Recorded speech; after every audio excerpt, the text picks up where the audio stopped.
Le 30 mai 1969, le nouveau single des Beatles paraît en Angleterre, et quelques jours plus tard aux États-Unis. Bien qu'en tant que tel, ce nouveau single ne soit pas plus important du point de vue musical que les précédents, la chanson choisie pour la face A se dénote particulièrement dans l'écriture quant à son aspect hyper personnel, puisqu'elle a le mérite d'être un concentré assez dingue des premiers mois de l'année 69 vécu à travers les yeux et la tête de John Lennon.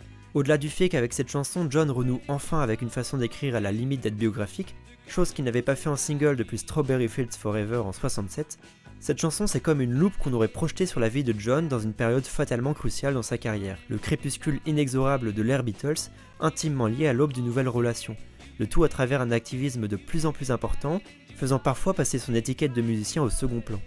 Pour les plus assidus d'entre vous, vous l'aurez peut-être reconnu. Pour les autres, trêve de suspense, je parle de la chanson The Ballad of John and Yoko. The Ballad of John and Yoko fait partie de ces chansons dont les paroles prennent de plus en plus d'importance, ou à minima de sens, à partir du moment où elle les met en relation avec des événements véritables de la vie de l'auteur. Pas qu'on ne puisse pas la comprendre sans faire cet exercice, mais à mon sens la chanson ne peut gagner qu'en aura et en retentissement à partir du moment où on l'écoute d'une oreille globale, en la replaçant correctement dans son contexte. Une fois qu'on a fait ça, on va vite remarquer que la chanson, elle annonce beaucoup de choses. Tout d'abord, présente avec John jusque dans le titre de la chanson, laissez-moi vous présenter Yoko. Quand la chanson paraît fin mai 1969, cela fait plusieurs mois que John Lennon vit une véritable idylle aux côtés de Yoko Ono, une artiste japonaise d'avant-garde. L'ayant rencontrée en 1966 lors d'une exposition d'art contemporain durant laquelle plusieurs de ses œuvres l'aient interpellé, John Lennon s'est rapidement trouvé épris de cette mystérieuse dame, et ce malgré le fait qu'il soit déjà marié et père d'un petit garçon. Suite à cela, John et Yoko, visiblement sur la même longueur d'onde aussi bien artistiquement que sentimentalement parlant, se sont petit à petit rapprochés, jusqu'à ce que leur relation soit possible en 1968, des suites du divorce de John avec son ex-femme. À partir de cette date-là, trouver John sans Yoko était pratiquement impossible. Leur amour fusionnel était source de créativité pour eux, mais de frustration pour les autres Beatles, qui malgré eux n'avaient plus de difficulté à répondre à la fameuse question « Qu'est le cinquième Beatles ?»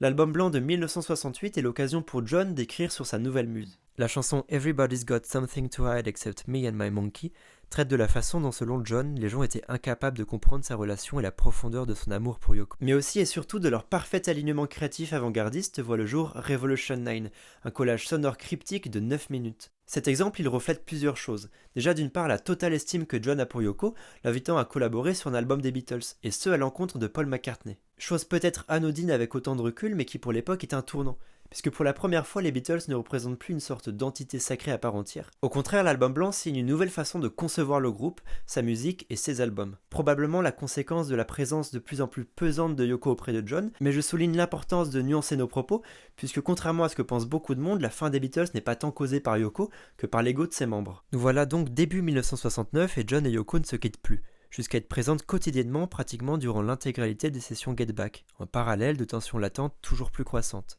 Ce n'est alors pas étonnant que le mariage soit la prochaine étape qu'ils entrevoient. John décide d'épouser Yoko le 14 mars, seulement 2 jours après le mariage de Paul et Linda.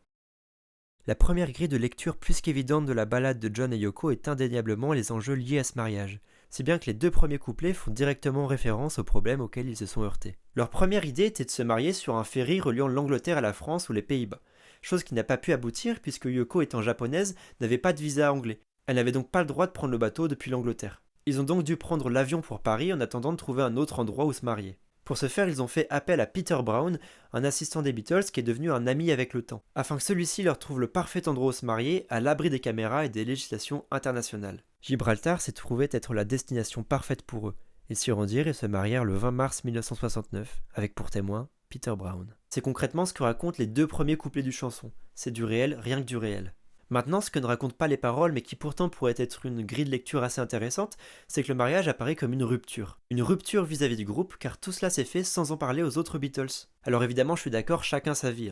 Mais le mariage, c'est quand même une étape importante, aussi bien professionnellement que personnellement. Surtout quand on est artiste dans un groupe aussi populaire et médiatisé que les Beatles. Dans le livre Beatles Anthology, George Harrison ira jusqu'à dire que c'est pratiquement comme s'il avait appris en écoutant la chanson que John s'était marié avec Yoko Ono à Gibraltar. Alors évidemment, il abuse un peu, il a certainement appris d'une autre manière, mais ça reflète quand même le total manque de communication qu'ils avaient entre eux. Toujours dans Beatles Anthology, on retrouve dans le chapitre sur cette chanson et cette période, l'idée selon laquelle leur mariage était surtout un moyen pour eux d'échapper au monde, aux fans, aux journalistes et à leurs proches. Bien que ce soit pas explicitement assumé par John et Yoko, ça reste quand même le sentiment et le ressenti global de tous ceux qui les entouraient à l'époque, et notamment des autres Beatles. Imaginaire qui ne dénote pas forcément de certaines paroles de certaines chansons, dont Everybody's Got Something to Hide Except Me and My Monkey dont je parlais tout à l'heure, dans laquelle John oppose le monde à son couple. Mais surtout dans la ballade de John et Yoko, chaque couplet se termine de cette façon. The way things are going, they're gonna crucify me. La ballade de John et Yoko est une chanson sans refrain.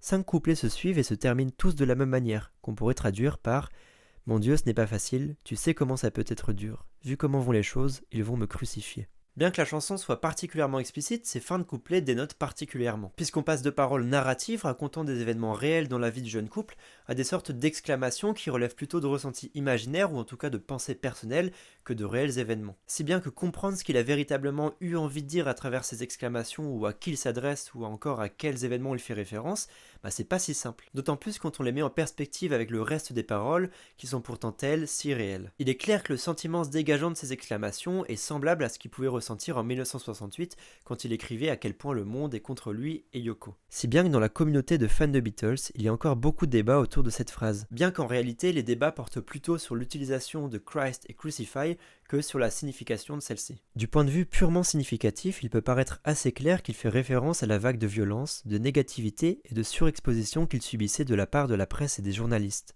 La presse en tant qu'entité apparaît dans 3 des 5 couplets de la chanson et se positionne en tant que figure d'opposition, rabaissant et jugeant systématiquement les faits et gestes de l'un comme l'autre et trouvant de quoi ridiculiser chacune de leurs apparitions aussi bien artistiques que politiques. Chaque phrase faisant référence aux newspeople ou aux newspapers entraîne en réaction l'exclamation « Christ, you know it ain't easy », signant le ras-le-bol de John Lennon et la fin du couplet. Dans le dernier couplet, les choses sont différentes, puisque John chante « The man from the press said we wish you a success. It's good to have the both of you back ». La figure d'opposition qu'incarnait la presse s'inverse alors en figure de soutien au couple et à leurs affaires. Paradoxal quand durant l'entièreté de la chanson, le couple est moqué et dénigré par cette même presse. En réaction, John s'exclame une dernière fois Christ, ne sachant plus sur quel pied danser. Une analyse purement suggestive mais que j'apprécie particulièrement a été proposée par un utilisateur de Reddit sur le forum Beatles. Celui-ci constate qu'au fur et à mesure que la chanson avance, l'exclamation Christ devient de plus en plus forte en émotion, jusqu'à devenir un cri du cœur, comme un besoin de relâcher un trop-plein face à une presse toujours plus hargneuse et illogique. Théorie évidemment à prendre avec des pincettes, mais une fois qu'on a ça en tête, la chanson s'écoute d'une toute autre manière. Là où les choses sont moins claires, comme je l'évoquais un peu plus tôt, c'est l'utilisation des mots Christ et Crucify, ici à connotation forcément religieuse. Pourquoi John Lennon choisit ces mots-là plutôt que d'autres, en sachant pourtant pertinemment que cela ne pourra qu'attirer la colère d'une partie la plus traditionnelle de la société britannique ou américaine. Paul McCartney l'a même averti de ne pas prendre ça à la légère, par peur de reproduire les événements de 1966, après avoir dit que les Beatles étaient plus populaires que Jésus et la vague de violence, de rejet d'une partie de la société américaine envers le groupe qui s'en est suivi. Polémique, bien que rapidement calmée, n'a jamais été vraiment oubliée par les Beatles ni par leur entourage, et encore moins par John Lennon qui a véritablement été affecté par ces événements. Alors pourquoi en connaissance de cause et étant le premier visé, John Lennon a pris le risque de se remettre une partie de la société occidentale sur le dos? Chose qui n'a pas loupé car dès sa sortie, la chanson est bannie des ondes radio dans certains états des États-Unis, mais aussi à la BBC et le mot Christ est bipé en Australie. Lennon a toujours eu un rapport assez particulier avec la religion catholique. Un rapport si ce n'est de méfiance, à minima de rejet du cadre traditionnel catholique et des figures d'autorité qui y sont liées. On pourrait alors voir les paroles comme une sorte de pic sarcastique envers les journalistes américains qui ont alimenté la polémique et la violence autour des Beatles alors en 1966, mais aussi une façon de les provoquer en réaction à leur constante négativité de l'année 1969. L'image de la crucifixion est forte, et au-delà de s'imposer en figure de martyr face à la presse, cela pourrait être un clin d'œil à une question d'un journaliste qui lui a été posée en 1966 durant la conférence de presse ayant pour but de calmer la polémique. No, I wouldn't say that at all. A priori, on n'aura jamais la réponse, mais il est clair que si cette phrase a été écrite de cette manière, c'est pour faire réagir. Pour faire entendre son ras-le-bol vis-à-vis de la pression médiatique toujours plus négative que lui et Yoko ressentaient. Au-delà de cette exclamation qui clôture chaque couplet que chacun est libre d'interpréter, le reste des couplets dont je n'ai pas encore évoqué les paroles ne sont pas radicalement différents des 2 premiers, dans lesquels on parle du mariage. Ainsi, les 3 suivants racontent leur lune de miel intimement liée à un activisme pour la paix de plus en plus important et des actions qui, pour certaines, sont encore à l'heure actuelle considérées comme iconiques. En effet, même si on peut être sûr que les Beatles n'avaient rien contre la paix dans le monde, c'est Yoko Ono qui a su attiser les femmes de l'activisme naissant de John. En ce sens, promouvoir la paix est rapidement devenu une nécessité pour eux, et Lennon l'explique de cette manière. Yoko et moi sommes tombés d'accord. Quoi qu'on fasse, ça finirait dans les journaux. On a décidé d'occuper l'espace que notre mariage aurait de toute manière occupé dans les médias pour faire de la publicité pour la paix. Une chose est sûre, c'est qu'il ne s'est pas trompé. La presse omniprésente dans la chanson n'est pas qu'une image hyperbolique. À l'époque, ils ne pouvaient pas être tranquilles. En mars 1969, John et Yoko sont tellement obnubilés par la paix qu'ils sont prêts à sacrifier leur lune de miel en sa faveur, ou du moins pour sa visibilité. L'idée du bed-in apparaît rapidement. Rester au lit pendant une semaine tout en invitant personnalités artistiques, politiques, fans, curieux ou journalistes afin de parler de la paix est un bon moyen de mettre à profit leur visibilité. Et si dans cette vidéo je ne plongerai pas en profondeur dans cet événement puisqu'elle mériterait au moins une vidéo consacrée, je tiens tout de même à marquer d'une pierre blanche le jour où John Lennon s'est lancé corps et âme dans une série d'actions pour la paix, dépassant très largement la sphère des Beatles et même plus que ça, n'ayant aucun rapport avec eux. Si la lente émancipation de John Lennon vis-à-vis des Beatles a commencé quelques mois plus tôt, le mois de mars 1969 signe l'indéniable accentuation du début de la fin. Le Bed-In for Peace a été l'occasion pour John de composer une nouvelle musique, un hymne à la paix s'intitulant Give Peace a Chance, chanson qui sera rapidement reprise dans les manifestations anti-guerre du Vietnam et deviendra symbole même de la lutte pour la paix. Give Peace a Chance est aussi un symbole d'émancipation vis-à-vis des Beatles, puisque même pour la musique, John se tourne désormais vers Yoko, avec qui il produit cette chanson sous le nom de groupe Plastic Ono Band.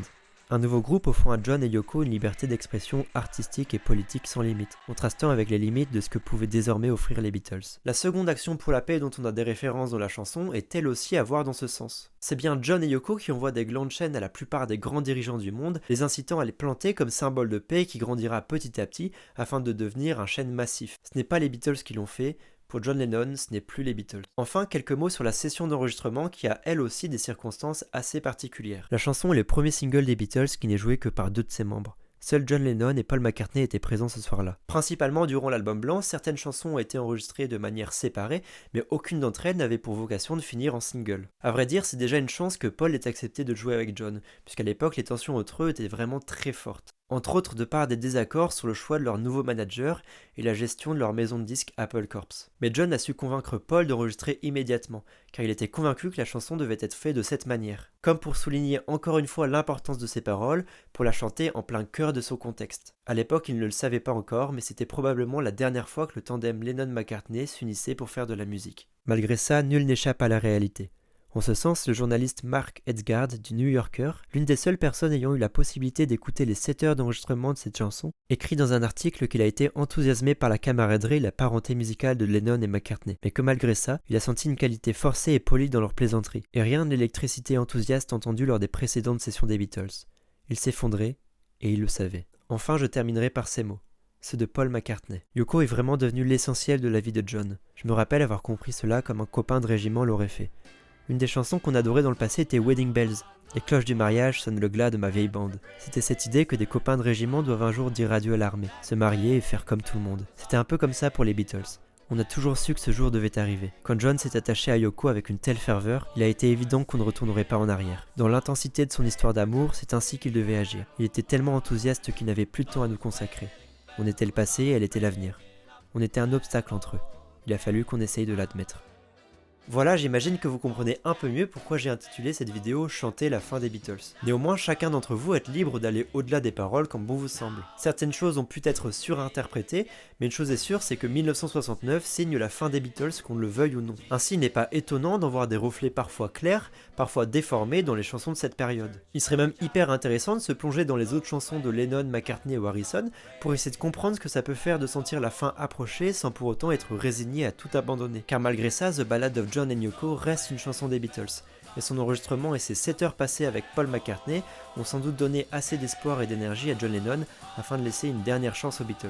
Une dernière chance à ce que deviendra quelques mois plus tard Abbey Road.